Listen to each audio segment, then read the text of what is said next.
Hi everybody, Motorcycle Mariner here with Mass Hole Engineering. Today we're going to go over how to set up OBDWiz and all the user defined PIDs so you can hook it up to your fuel injected Ural motorcycle and read both of the ECUs and balance your throttle bodies. At this point you should have already made your diagnostic port adapter cable. And with the Molex 150L series 6-pin female socket and the female OBD 16-pin on the other end, you should have either purchased the OBD Link SX scan tool with the USB end or the OBD Link LX Bluetooth scan tool. With either one of those scan tools, you'll get a activation code for free for OBDWiz, and you'll have to set that up on your laptop, as you can see in front of you. After that, you're going to have to get the OBDWiz Professional add-on upgrade from software.net for $40. That'll give you another activation code, and that'll upgrade OBDWiz. So you'll have OBDWiz set up on your computer, and with that upgrade activation code, you're going to have to install that. If you open up OBDWiz like this, you might not be on this page already. So you want to click on Setup up here on the top left. You're going to want to go over to License, type it all in, and hit OK, and restart your program. After that, the OBDWiz Professional add-on upgrade should be installed on your computer, and you should be ready to set up the user-defined PIDs. At that point, you're going to want to go up to Tools. You're going to want to click on User-Defined PIDs. And you can see I have mine already in here. Yours won't be. You'll still have to add them. You just click Add. And then you're going to want to click Advanced User PID and OK. At this point, you're going to have to fill in all these boxes here according to the instructions that will be online. And you just gotta copy down everything: the ECU, OBD header, OBD mode, PID, and etc. all the way down. You're gonna have to do that twice, once for each ECU.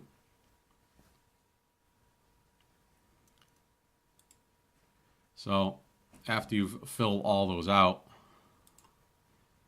it should look like this. The only one that's not in the instruction is up here in the name. You're gonna have to name it: left intake and right intake. I found the left throttle body, or the left intake, by my left foot was the lower number, the 7E0. And I also had to change the description. I called it PIDL. And if you just take a look, all the metric units, English units, you're gonna have to copy all this or change it. Right here on the priority, I chose medium high. That, I believe, is how fast it reads and takes a reading from this PID. I might move it up to high. I don't know. Just right now, I've been happy with medium high. I wouldn't go all the way down to low, because this is a number you want updated quickly when you're taking your reading on your dashboard. Once you've got all these filled out, you can just hit OK and come out of there. And then you'll have to do it again. You'll have to click Add and do all the same stuff for the right intake. And then your right intake should look like this. Again, when that's all done, you can just click OK. And now you have two user-defined PIDs right here. You should see left intake and right intake. The type should be advanced, engine, generic, and that's OK. If that's all done, you have your two user-defined PIDs. Now you're going to want to set up your dashboard. So if you just go over to the little gauge on the left labeled Dashboard, click that once. That'll bring you over to a dashboard that is already set up by OBDWiz, and has a lot of information on it that our bike does not support, so you can pretty much just ignore these other dashboards. If you click on the dashboard once, you'll get some options on the bottom. You want to click this gauge here with the pencil, and you get a dialog box. When this dialog box comes up, you're going to want to click up here in the top left for New Dashboard. Click that once, and they're going to ask you really quick, do you want to save this dashboard that you're already on or not? I haven't changed anything, I haven't done anything, so I just hit no. You hit no once and it brings you to a new blank dashboard. This will be the one you set up with your tachometer and your 2 power bars. To do that, you're going to have to click add. You're going to have to start adding gauges. I choose 1 gauge, and there's your gauge. That's going to be RPM eventually. We can change all that after. And then you're going to need 2 power bars for your throttle bodies. Click power bar. There's 1 power bar, and if you want, you can move that out of the way for now. We'll move all those later. And then you want to click and add 1 more power bar. Now you got your 2 power bars, and you also have your tachometer. At this point, it's still, for some reason, they're calling it speed. So I'll highlight gauge speed, and stuff down here will come up, some dialog boxes. And if you go all the way to the bottom, scroll down all the way down, you got OBD2 item. You're going to want to click on what they're calling it right now, vehicle speed once. Over here, just to the right, these 3 dots up here, click that once. And now you can choose what you want that gauge to do. We are going to want engine RPM, I believe. So you're going to have to scroll down and engine RPM. You click engine RPM. Okay.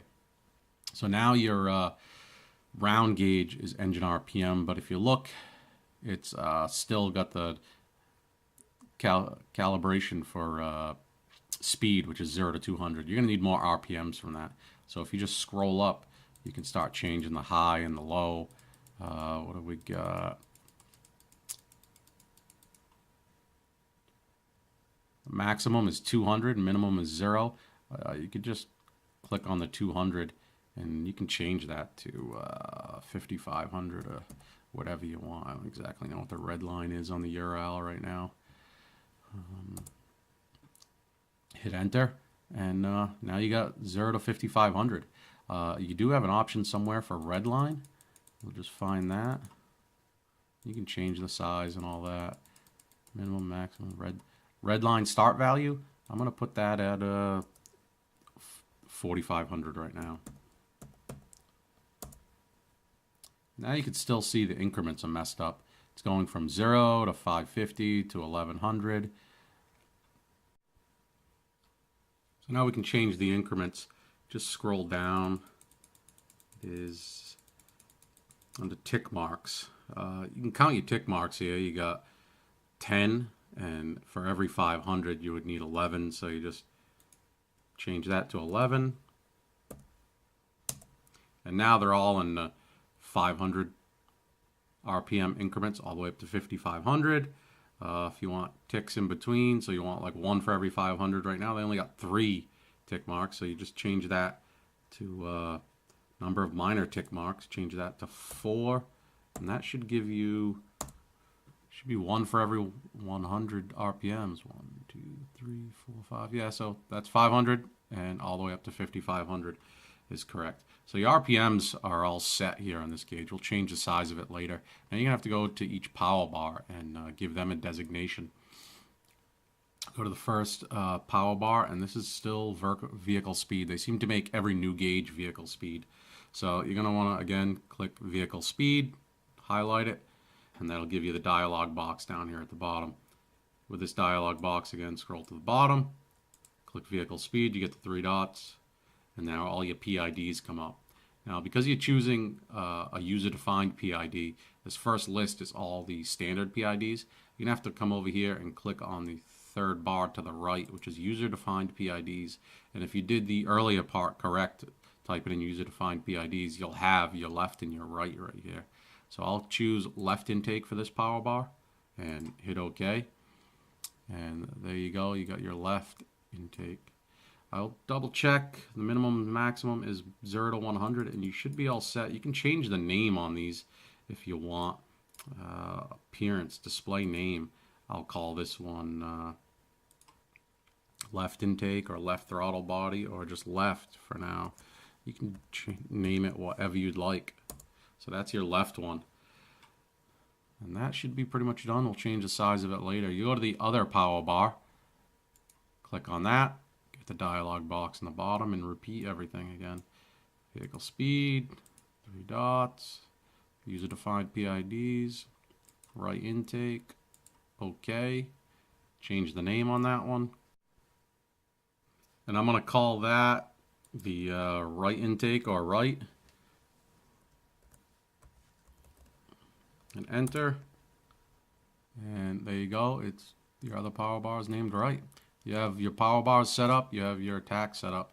You can, at this point, move all your gauges around and adjust the size of them. Just move the dialog box a little bit out of the way. You can position these wherever you want. Once they're highlighted yellow, you can actually start changing the size. So I'll make that bigger that way.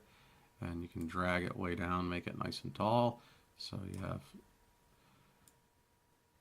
good gauge to read with your throttle bodies. You'll see the power bar come up when it's working.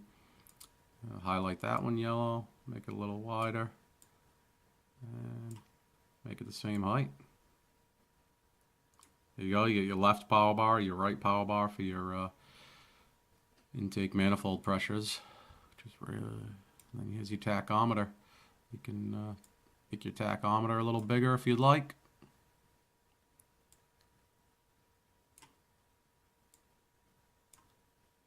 At that point, pretty much all done. You have your custom dashboard, you have your left throttle body, right throttle body, and your RPMs. You can X out of this dialog box.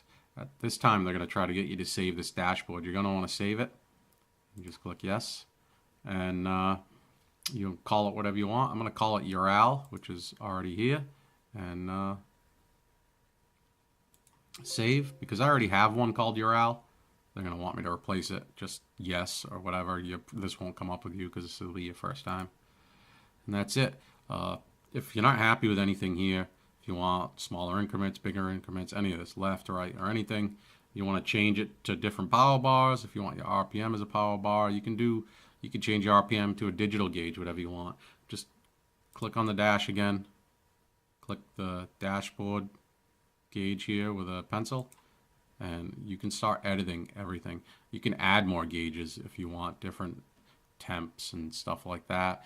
You can change your RPM to a linear gauge or whatever you want. But for now, this is where we're at, and you should be able to balance your throttle bodies with OBDWiz with that much set up. There's a couple other things you can check out on here if you'd like. There's diagnostics. You'll have your trouble codes, your PID values. I'm not plugged into my bike. You're not really seeing much right now. And there's monitors, oxygen sensors. This does actually see quite a bit on the Ural Motorcycle. But you're all set up now with your dashboard and your user-defined PIDs. And you can go plug it into your bike and try it out and see how it works. Thanks for watching my video, and I hope this is pretty clear for you. And go Red Sox. Yankees suck.